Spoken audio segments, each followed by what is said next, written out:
Hi, it's about the time. It's the time of the month when I'm looking at what's coming out next month, and I've been very busy accepting ARCs for September. I have got 1, 2, 3, 4, 5, 6, 7, 8, 9, 10 ARCs, 10 books that I'm excited about that are coming out next month. I'll get them read sometime. I won't get them read by publication date, whatever, but I'll get them read as soon as I can after they come out. And there's some really good titles here that I'm really looking forward to. The first one, you're going to have to bear with me because I'm going to have to keep flicking backwards and forwards. It's called I Am a Cat by Matsumi Siseko. And this is a Japanese classic, and it's been translated by Nick Bradley, who wrote The Cat and the City. Once a stray kitten, I Am a Cat's narrator finds himself adopted by a local scholar and thrown headfirst into the absurd upper-middle-class world of Meiji-era, I said that wrong, sorry, Japan. Now a noble but somewhat world-weary observer, he has ample opportunity to dissect the strange ways and convoluted conversations of the human race. So that sounds very different. It's a bit historical as well. It was first published at the turn of the 20th century and regarded as one of Japan's most iconic classics. So a bit of historical Japanese fiction this time. Right, the next one is back to my Greek myth retellings. Rosie Hewlett's new one, Medusa. I Am a Cat is coming out on the 4th of September, and this is also the 4th of September. And this is the story of Medusa that we all know. And I am really, really looking forward to seeing how she tells it. Determined to expose the centuries of lies surrounding her name, Medusa gives unparalleled insight into her cursed life, from her earliest memories and abandonment at birth, right through to her tragic and untimely death at the hands of the hero Perseus. I've read a couple of retellings of Medusa, so I'm really intrigued to see what Rosie Hewlett does with this one. Then the next one, we are back in Japan, and it is Murder at the Black Cat Cafe by Seishi Yokomizo, who wrote the Honjin Murders, which I still haven't got around to reading. It's on my I must read it list, but I never get around to doing it. It's a standalone mystery. We've got scruffy detective Kazuko Kindaichi in post-war Tokyo, still recovering from devastating wartime bombing raids. A patrolling policeman passing the Black Cat Cafe makes a gruesome discovery: the body of a woman lying in a hastily dug hole, with a dead black cat by her side. The woman's face is disfigured beyond recognition, and the cafe's black cat seems alive and well. So where did the two corpses come from? And why were they buried in the cafe's garden? As our legendary scruffy sleuth investigates, he realizes that the cafe's enigmatic Madame Hoshima has a past surrounded in secrecy. And what exactly is her relationship to the owner, Itoshima? So that one, murder mystery, Japan. And it's got a cat. I think the cat is dead, because it says there's a dead black cat, and then it says the black cat seems alive and well. I think it means that it's not. I don't know. Then I have got. Oh, I'm going to just open that one. I'm opening the wrong one. The Black Cat Cafe comes out on the 9th of September, and this one also comes out on the 9th of September.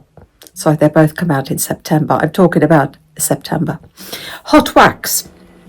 And it's an electric rock and roll fueled story of one band's rise to stardom and one woman's quest for answers. It says it's for fans of Emma Cline and Taylor Jenkins Reid. So we have got summer 1989. 10-year-old Suzanne is drawn like a magnet to her father's forbidden world of electric guitars and tricked out cars. When her mother remarries, she jumps at the chance to tag along on the concert tour that might just be Jill and Kill's ride to glory. But fame has sharper fangs than anybody realised, and as the band blazes up the charts, internal power struggle set Jill and his group on a collision course destined for a bloody reckoning, one shrouded in mystery and lore for decades to come. The only witness to a desperate act of violence, Suzanne spends the next 29 years trying to disappear. She trades music and mayhem for the quiet of the suburbs and the company of her mild-mannered husband. But when her father's sudden death resurrects a troubled past she tried so hard to bury, she leaves it all behind and hits the road in search of answers. Bit of rock and roll, can't beat it. Right, the next one comes out on the 11th of September, and it's a Natalie Haynes, her new one. And this time, there's two Greek myth retellings in this. Alex, come on, open up. And this one is, it's the story of Medea. This is what no one tells you in the songs sung about Jason and the Argo. This part of his quest has been forgotten by everybody but me. Jason and the Argonauts set sail to find the Golden Fleece. The journey is filled with danger, and if he ever reaches the distant land, he will face death. Medea, priestess, witch, daughter of a brutal king, has the power to save the life of a stranger. Will she betray her family and her home? And what will she demand in return? Jason and Medea seize their one chance of a life together, as the gods intend, but their love is steeped in vengeance from the beginning, and no one, not even the closest to them, will be safe. Based on the classic tragedy by Euripides, this is Medea as you've never seen her before. Greek myth retelling, bring it on. So that's Natalie Haynes' new one, coming out on the 11th of September. Another one that comes out on the 11th is Olga Tokarczuk's new one, House of Day, House of Night. I love her books, so really, really pleased to have got the arc of this one. A woman settles in a remote Polish village. It has few inhabitants, but it teems with the stories of its living and its dead. There's the drunk Marek, who discovers that he shares his body with a bird, and Franz Frost, whose nightmares come to him from a newly discovered planet. There's the man whose death, with one leg on the Polish side, one on the Czech, was an international incident, and there are the Germans who still haunt a region that not long ago they called their own. From the founding of the town to the lives of its saints, these shards piece together not only a history, but cosmology. Another brilliant constellation novel in the mode of her International Booker-winning flights. An imaginative epic of a small place. It sounds intriguing. It sounds really good. I've not read Flights, but I've read most of her other ones. I haven't done the House of Frank. Is it House of Jacob? That big chunky one. I've not read that one because there's something about chunky novels that always put me off, which it shouldn't do. It shouldn't do. I should just read them, but I don't know. That's I think those two of hers I've not read, but everything else I have done. Another one on the 11th of September, Ali Harris. This wasn't meant to happen. I've never read any Ali Harris before, so I thought I would give it a try when I saw this one. For Sophie King, love has always been a risk. She's been living under a thundercloud since her dad's sudden death when she was just a teenager, building a career in insurance and letting the numbers predict the safest options. But meeting husband Rory was like a ray of sunshine breaking through. He can't help but see the bright side. When she falls pregnant, the couple begin to dream of their future as a three. But a week before her due date, the worst unimaginable happens and there is no baby to bring home from hospital. Sophie and Rory are cast into the chaos of the deepest, darkest grief. Can they find hope again somewhere in this raging storm? Is there still a future for their marriage? The overwhelming love they have for the life Sophie carried means nothing will ever be the same again.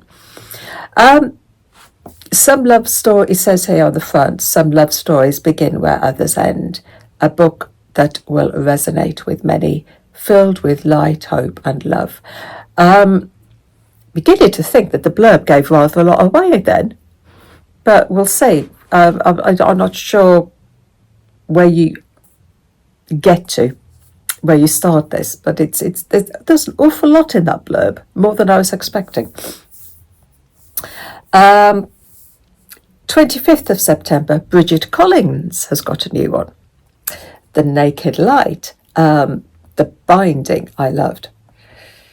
And so this one is a village haunted by stories, a haunting Gothic tale. Watching over the village of Hultingdon is an ancient carving in the ground, known to locals simply as the Face. It was first etched into the chalk when lives were ruled by superstition and stories, by fear of the unknown, of the shadows. For centuries, the inhabitants of Bone Cottage have tended to it, but now the Great War has decimated the population of even this most isolated of places, and the Face stands neglected and overgrown. When the enigmatic outsider Kit moves into the cottage, the villagers are suspicious of her androgynous appearance and bohemian ways.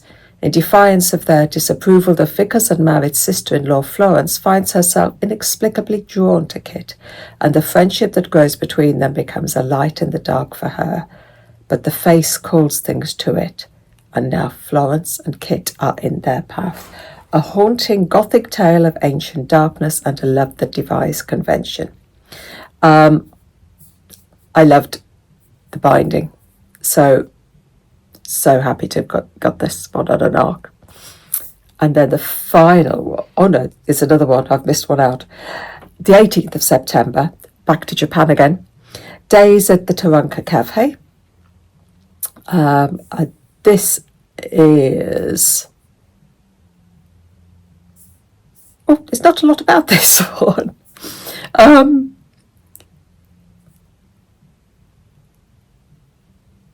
The blurb says, a warm blanket to warm every book lover's heart, a gem of a novel that will resonate with anyone who's ever found solace in the pages of the book.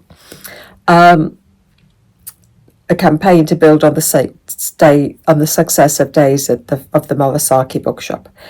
So, I don't know. I was expecting the blurb to give me a bit more, but it didn't. It didn't. So I'm assuming that it will be like all the other Japanese ones, that you've got different stories because it stays at the cafe. So I'm expecting that you have different stories and different little interactions and heartwarming bits. I'm assuming. I don't know. And then the final one is The Mirrors by Tida Makarati. I've seen this. I'm not quite sure. She's a New Zealand author, and I'm not sure. I've seen somebody pronounce it as Mears. Is it Mears? Is it Mirrors or Myers? I don't know. Anyway, it's set in Japan, and this one, it has got more blurb on this one. 3 women give birth in different countries and different decades. In the near future, they become neighbours in the coastal town of Aotearoa,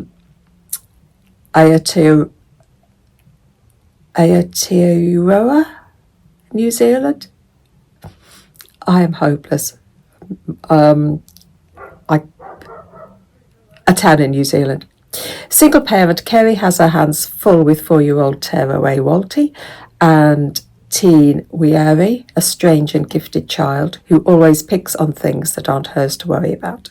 They live next door to Janet, a white woman with an opinion about everything, and new arrival Sarah, whose family are refugees from ecological devastation in Europe.